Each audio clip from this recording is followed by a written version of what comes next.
when is that January, you say? Yeah, so I go out to Morocco on the 5th. The event starts on the 8th, and I think by the time it finishes, I'm there for a day before I come back again. The biggest thing for me is I'm going totally alone. So the moment I leave Plymouth to go to the airport, that's it, I'm on my own. Now, if people who know me, I don't even go to the supermarket on my own, okay? So I might come across this really like confident person, but actually deep down it's a front, and I'm really terrified. And then to think that I'm going to be out in the middle of the desert, some of it is going to be in the dark in this vast place where there's no landmarks. I've not done it before, and I've got no support crew whatsoever. I am absolutely terrified, to be honest. And I think that's going to be the hardest thing for me, not the physical. Yeah, and are there aid stations, and I think lots of other athletes as well? Yeah, there's a maximum of 200 participants.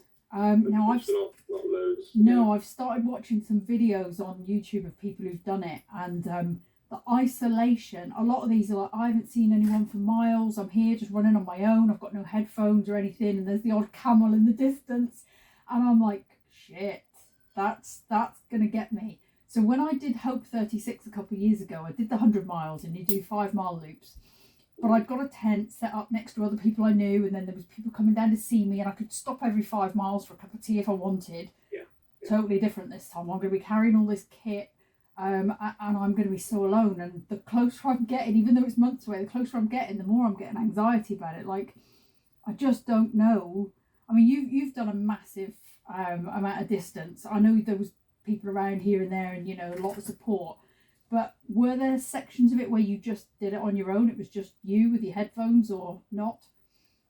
Yeah, I mean, I think one of the big differences was, so I ran about 95% of it on roads that didn't have footpath, didn't necessarily have a hard shoulder.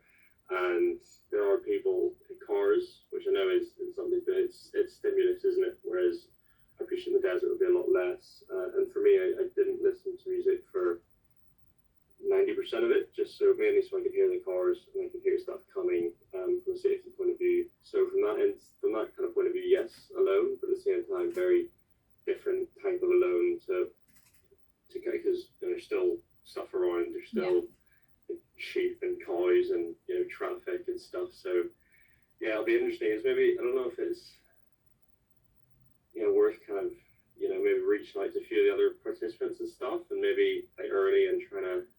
Yeah, it's a tricky one, that, isn't it? Yeah, it is. I was kind of thinking in the like day or two at the hotel before that I might see if I can find some of the people that'll be at the aid stations and kind of befriend them a little bit and say, look, I'm here on my own.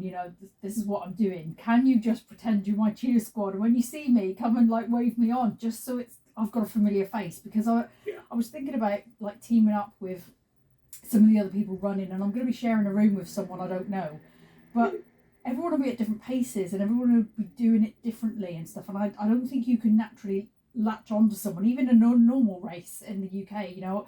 I know people, but we don't run together. And I think it would be very, very difficult to say, I'll run MDS with you, let's stick together. Because you've got different perspectives, different mindsets, and I just don't think it's worth tagging on to someone. Either I'll feel that I'm holding them back, or they might be holding me back, and there's like an obligation. I think it's probably less stressful mentally for me to just do it on my own and just try and stick with my thoughts. And yeah, is it single stage? Yeah. Yeah. If I was doing the legendary, like you do, I don't know, between 26 and 40 miles a day, but you come back to a tent and there's like 8 of you in there and you can all wash your feet and have a kip and stuff. I don't have that luxury. So in my mind, that's actually harder than doing the 6-day event, because you get downtime with that. You can see your family and friends, whereas this one, there's nothing. It's just out there and off you go. Yeah. Wow, that's crazy. Who's putting it on? Is one of Marathon des Sables? Yeah, it is an official Marathon des Sables thing. So they launched it this year. I think it was April was the first time they did. It's called the MDS Ultra. Again, they're forever doing lots of different ones now, but they've launched this one. So I'm going to be like the second wave of people doing it. So I have seen the odd YouTube video where people have done it and uploaded it and stuff.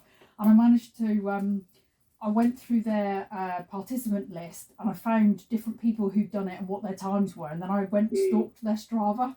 and I was trying to have a look for like elevations and stuff, and then I found out that they change the route every year, so it was kind of pointless. Yeah, I imagine it's really quite. There's a decent bit of elevation out there. You take all the dunes and everything, and what kind of like will it be hard sand or soft sand or Bit of both. Bit of both. See, I'm not a trail runner. I'm a road runner all the way through. I hate trail running, to be honest. If it isn't firm underfoot, I'm all over the place. Obviously, I have ME, which is a massive battle at the best of times, but it also affects my balance quite a bit. I can't like walk and look up at the sky. I can't like look around because it knocks me off balance. So having stones and rocky bits, I'm going to be on my face. I know I am. I can just see it coming.